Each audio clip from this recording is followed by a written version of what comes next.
Well, now to Kenya, where Nairobi City Council has been accused of brutality in dealing with hawkers in the Central Business District. Lawmakers say the hawkers are illegally selling their wares on the streets. But VOA's Lenny Ruvaga reports many don't like the tough, get tough approach. Hawkers scamper away to escape almost daily raids by Nairobi City Council offices, commonly referred to as carries.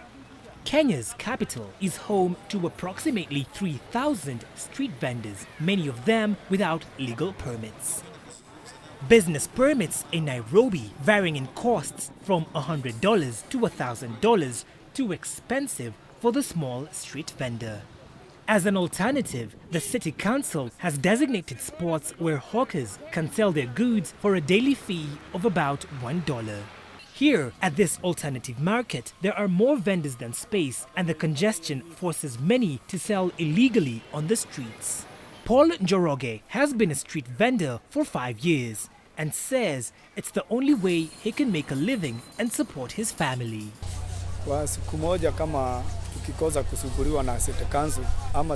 In a day, if the City Council doesn't harass us, we can make between $5 and $10.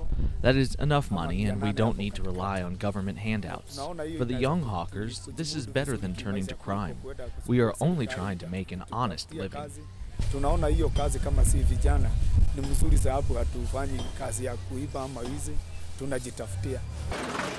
Honest maybe, but still running afoul of city regulations.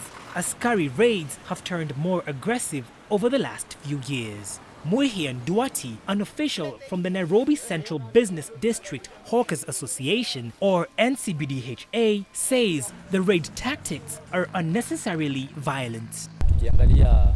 When we look at issues concerning human rights, the City Council grossly violates these rights when they use brutal force to apprehend hawkers. And it is not only hawkers who get injured. When police do things like hurl broken bottles at the hawkers, bystanders get injured.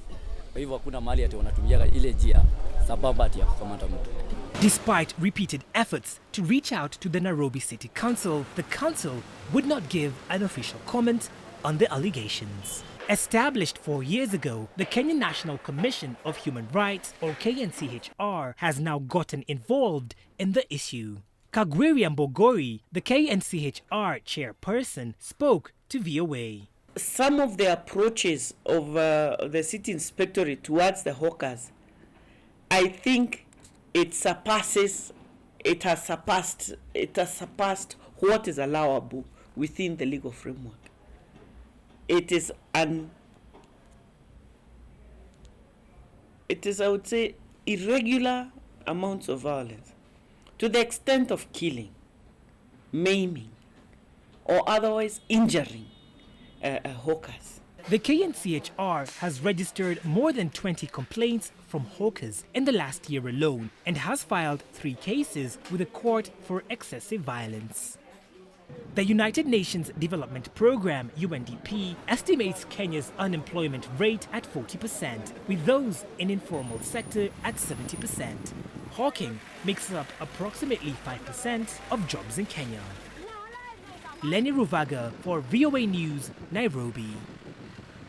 Well, we want to know what you think about Africa 54 and the stories we cover. Join the conversation on Facebook and check out our headlines 24/7 on voaafrica.com.